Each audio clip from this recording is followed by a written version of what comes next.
that my brother had been taking credit for every single payment I'd made, and that my parents had taken out a second mortgage on the house I'd actually paid off, borrowing $180,000 against equity I'd built with my money.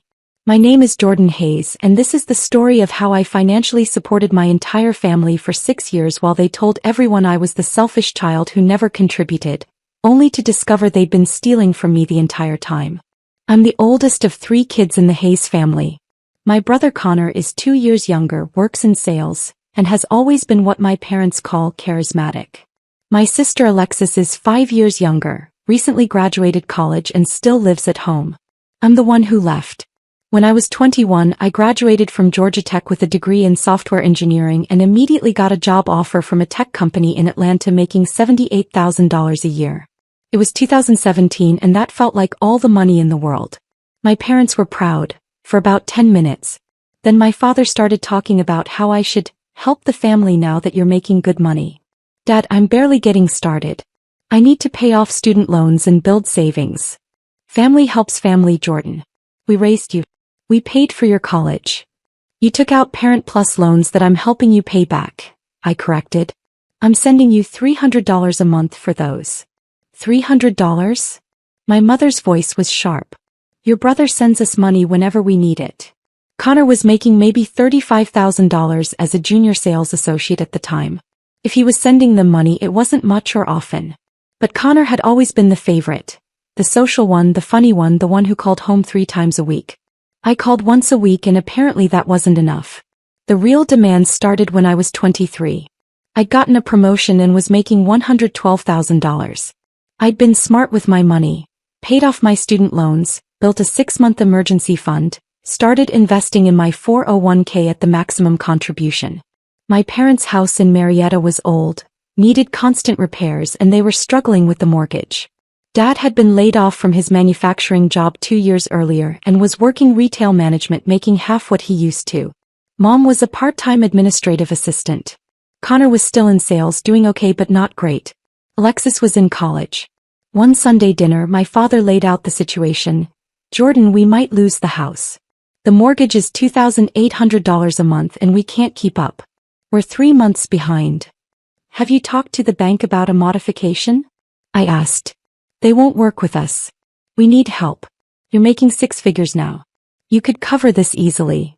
Dad, $2,800 a month is $33,600 a year. That's a third of my salary after taxes. And this house is your family home. Where do you think we'll go if we lose it? You want your mother and sister on the street. The guilt was crushing. I looked at my mother's face. She was crying. Alexis looked terrified. Connor sat there silent, not offering anything. I can help temporarily, I said. While you get back on your feet. Maybe 6 months while Dad finds a better job. 6 months would be amazing, Mom said, squeezing my hand. You're saving us, Jordan. That was 6 years ago. If you've ever been the family ATM, hit that like button and subscribe right now. You're not going to want to miss what happened next. The temporary help became permanent so gradually I didn't notice until I was trapped. I started paying their $2,800 mortgage directly to the bank every month. Then Dad asked if I could cover utilities too, another $400 a month. Then there was the car insurance. Then the property taxes. Then Mom's dental work. Then Connor's security deposit when he moved into a new apartment. Every request came with the same line, we'll pay you back when things get better. Things never got better. My father found another job but it paid even less. My mother's hours got cut. Connor changed sales jobs 3 times, always claiming the new one would be the breakthrough. Alexis graduated but moved back home instead of finding her own place. By the time I was 25, I was sending my parents $3,600 per month on average. That was $43,200 per year. Over 2 years I'd sent them $86,400. But I was also thriving at work. At 26 I was promoted to senior software engineer. At 27 I made lead engineer. At 28 I became engineering manager with a team of 12 developers. My salary grew to $185,000 base plus bonuses. I was also doing something my family knew nothing about. I was building a software product on the side. A project management tool specifically designed for construction companies, something I'd identified as a gap in the market. I worked nights and weekends, taught myself new frameworks, hired a designer with my own money. At 29 I launched it. Within 8 months I had 43 paying corporate clients. Within 18 months, the company was doing $2.8 million in annual recurring revenue. I hired a small team, incorporated properly, and started taking a salary from my own company on top of my day job.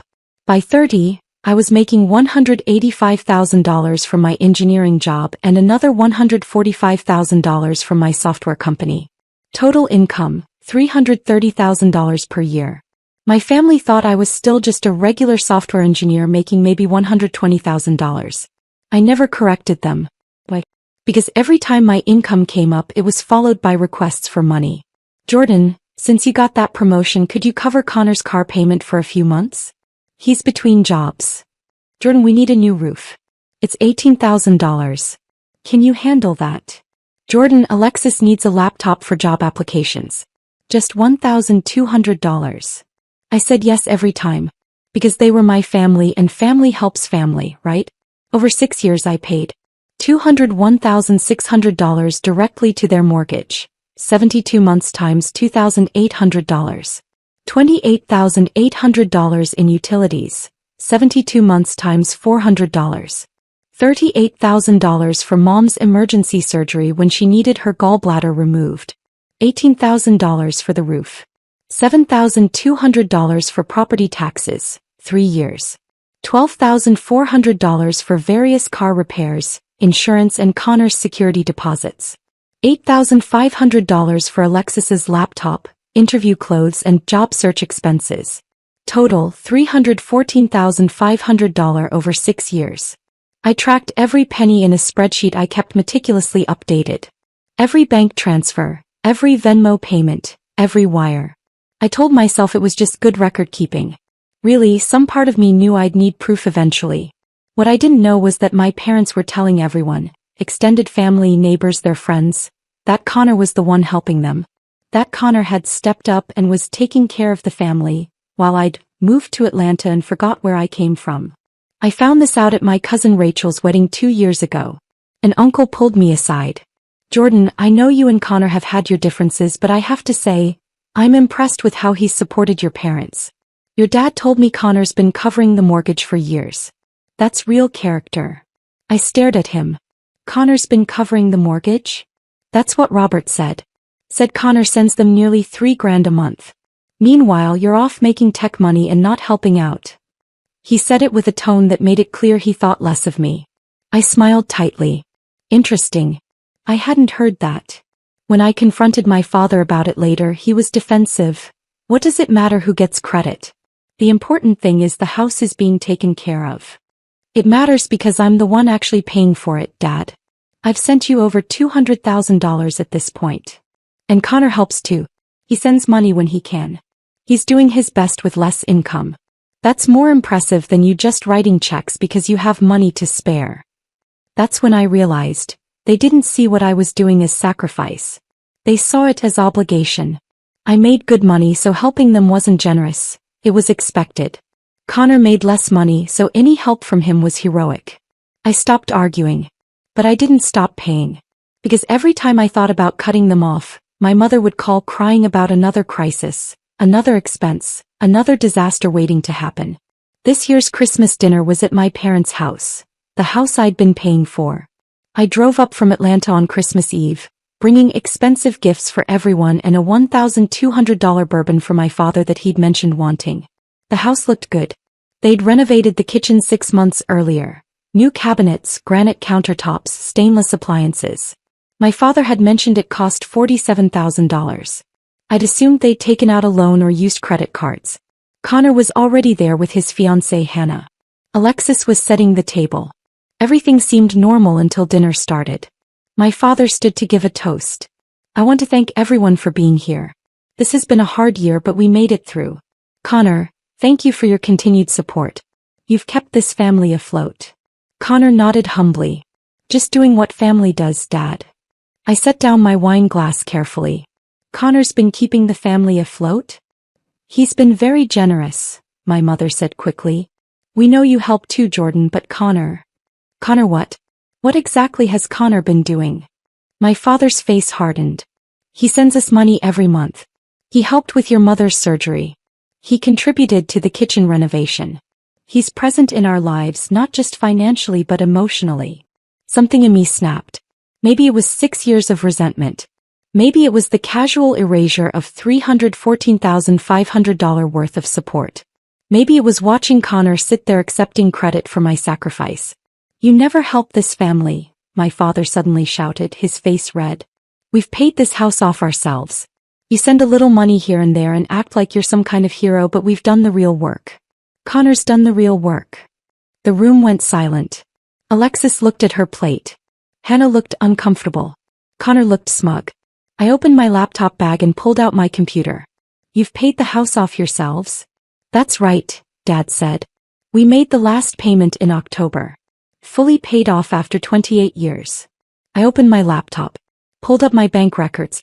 6 years of statements, all organized and categorized. Dad, I've made 72 payments of $2,800 directly to your mortgage company. That's $201,600. I've sent another $28,800 for utilities. Here's the $38,000 wire transfer for Mom's gallbladder surgery, March 2021. Here's $18,000 for the roof, June 2020. Should I continue? I turned the laptop around so everyone could see. 6 years of monthly transfers, all clearly labeled, Hayes mortgage payment, Hayes utilities, Hayes property tax. My mother's face went white. My father's mouth opened and closed without sound. You paid off this house with my money, I said quietly. I've sent you $314,500 over 6 years. And you just told the entire family that Connor did it and I never help. Jordan, let me explain. My father started. What's there to explain? I have 6 years of bank statements. Connor, how much have you actually sent them? Connor's face was red. I help when I can. I sent them $500 last month for $500 one time versus my $3,000 per month. Got it. And somehow you're the hero. That's when my phone rang. I'd been expecting this call. I answered on speaker. Ms. Hayes? This is Patricia Kim from Detailed Financial Forensics. I have the report you requested ready for review. My father's eyes widened. What report? I hired a forensic accountant 2 weeks ago, I said calmly. I wanted a full audit of what I've sent you versus what you've told me you've used it for. Miss Kim, can you give my family the summary? Drop a comment and let me know where you're watching from tonight. Patricia Kim's voice was professional and devastating. Of course, Ms. Hayes. I've completed a comprehensive analysis of 6 years of financial transactions between Jordan Hayes and Robert and Patricia Hayes. Here are the findings. She paused and I could hear papers rustling. Total funds transferred from Jordan Hayes to her parents. $314,500 over 72 months. Primary expenses claimed. Mortgage payments, utilities, medical expenses, home repairs, and various family emergencies. My father tried to interrupt. We never said. Let her finish, Dad, I said coldly. Patricia continued. However, cross-referencing with public records and bank statements provided by the elder Hayes family revealed several discrepancies. First, the mortgage. Ms. Hayes paid a total of $201,600 toward the mortgage over 6 years. The mortgage should have been paid off in full by month 68 based on the remaining balance when payments began. Okay, so we paid it off early, my mother said weakly. What's wrong with that? Mrs. Hayes, the mortgage was paid off in month 68 as projected. However, in month 69, 14 months ago, you and Mr. Hayes took out a second mortgage on the property for $180,000. These funds were not disclosed to Ms. Jordan Hayes, who continued making what she believed were mortgage payments for another 14 months. An additional $39,200 that went into your general account, not toward any mortgage. The room went dead silent. You took out a second mortgage? I said slowly. After I paid off the first one? My father's voice was defensive. We needed the money for improvements. The kitchen, new flooring, Alexis's student loans. You told me Alexis got scholarships that covered her loans. Some of them, Alexis mumbled. Not all. Patricia Kim continued. Additionally, the $38,000 provided for Mrs. Hayes's gallbladder surgery was significantly more than the actual medical expense. Hospital records show the total out-of-pocket cost after insurance was $8,400. The remaining $29,600 was deposited into the Hayes family savings account. My mother started crying. We needed a cushion, Jordan. We couldn't survive on just. You lied to me. You said it cost $38,000 for the surgery. We didn't lie. We needed the extra for recovery time and the kitchen renovation, Patricia said. The $47,000 renovation was funded by the second mortgage proceeds, not by the Hayes family's savings as implied to Ms. Jordan Hayes. Moreover, I found evidence that Connor Hayes received a total of $31,000 in direct payments from his parents over the past 2 years. Payments that likely came from funds Jordan provided. I looked at Connor. They've been giving you my money? I didn't know where it came from. Connor protested. They said they had extra savings and wanted to help me with my business startup. Your business startup? I laughed, but there was no humor in it. You mean the one that failed after 6 months? My father stood up. Jordan, you're making this sound worse than it is. We borrowed some money against the house for improvements. We helped Connor when he needed it. We set aside some savings for emergencies. You have plenty of money, you didn't need that cash back. It's not about needing it back, Dad. It's about the lying. It's about taking credit away from me and giving it to Connor. It's about telling everyone I'm the selfish child who doesn't help when I've been supporting this entire family for 6 years. We never said you were selfish, my mother cried.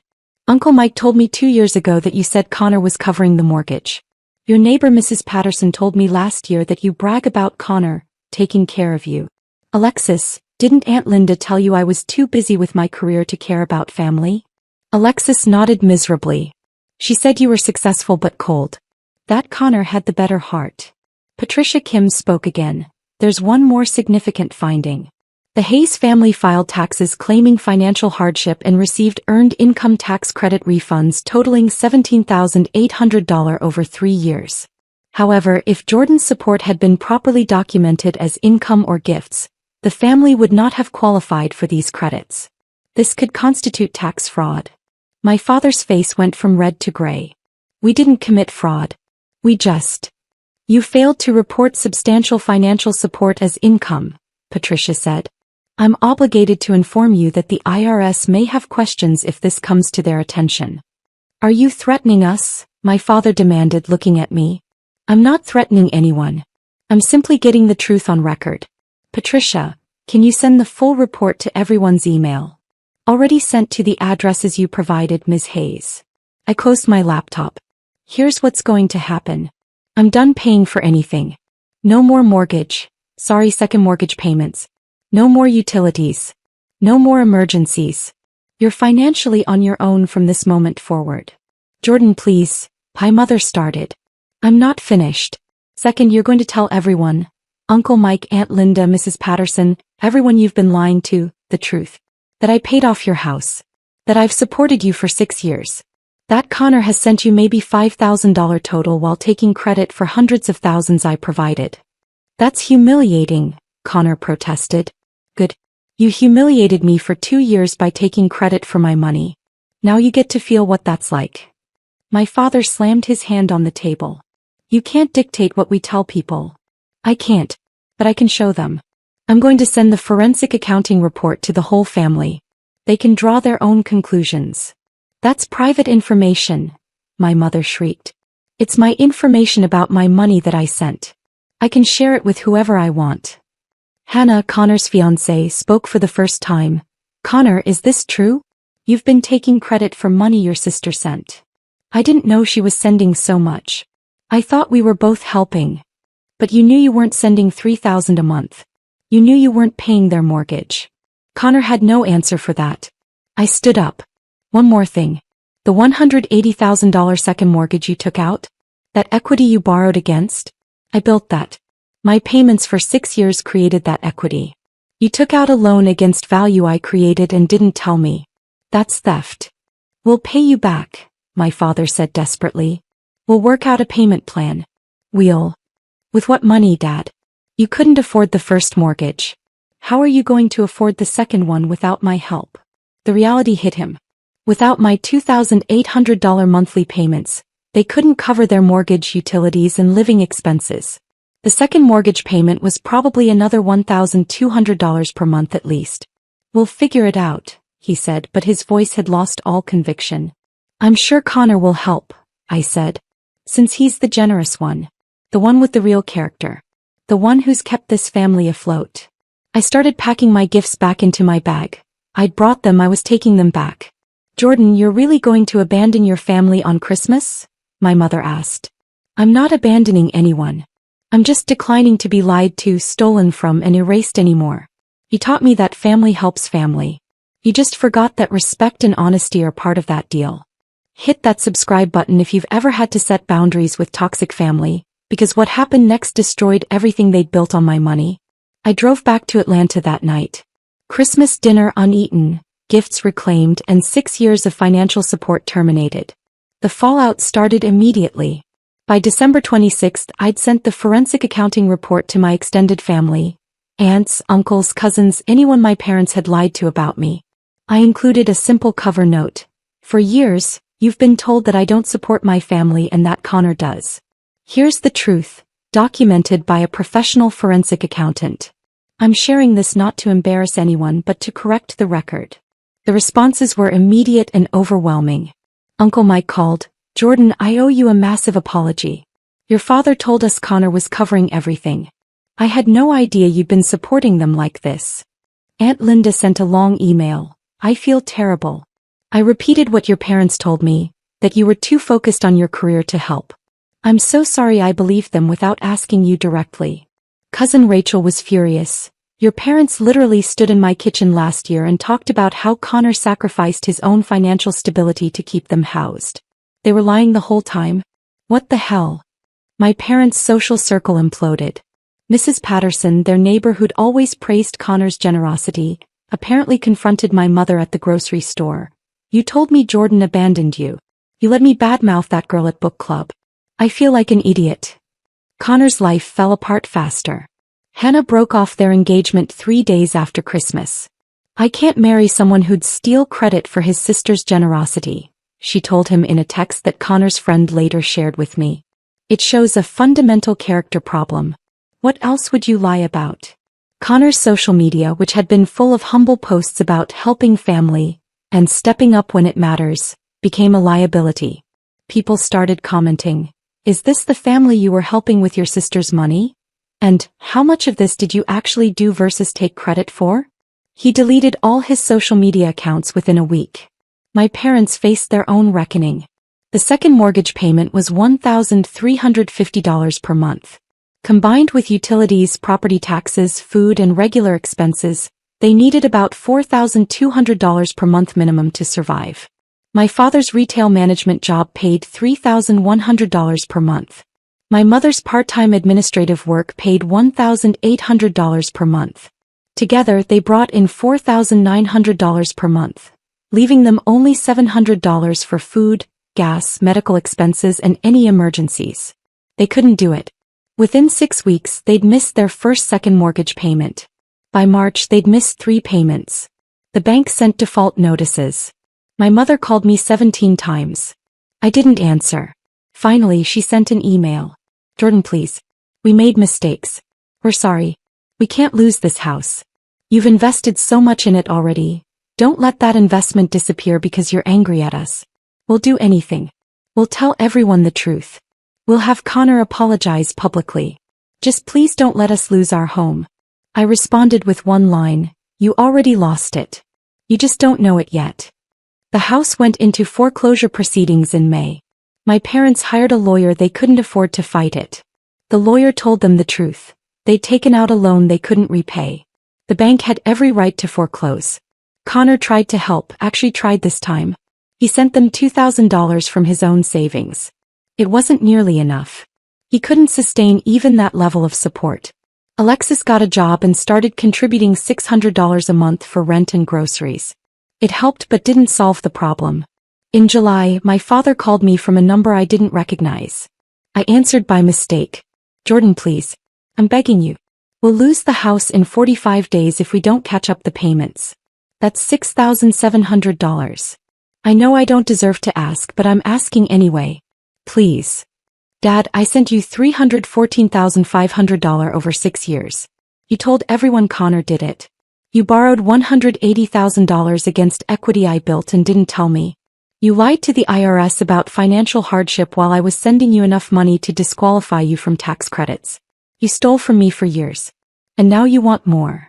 I know I was wrong. But this is your mother's home. This is where you grew up. This is a house you treated as an ATM just like you treated me.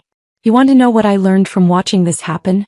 That sometimes the kindest thing you can do for someone is let them experience the natural consequences of their choices. Jordan, please. I hung up. The house sold at auction in September for $340,000. After paying off both mortgages and fees, my parents netted about $18,000. They used it to move into a 2-bedroom apartment in a less expensive part of Marietta. The apartment is small. My mother works full-time now at a different company that actually offers benefits. My father got a second job doing weekend security. Alexis moved out and got roommates.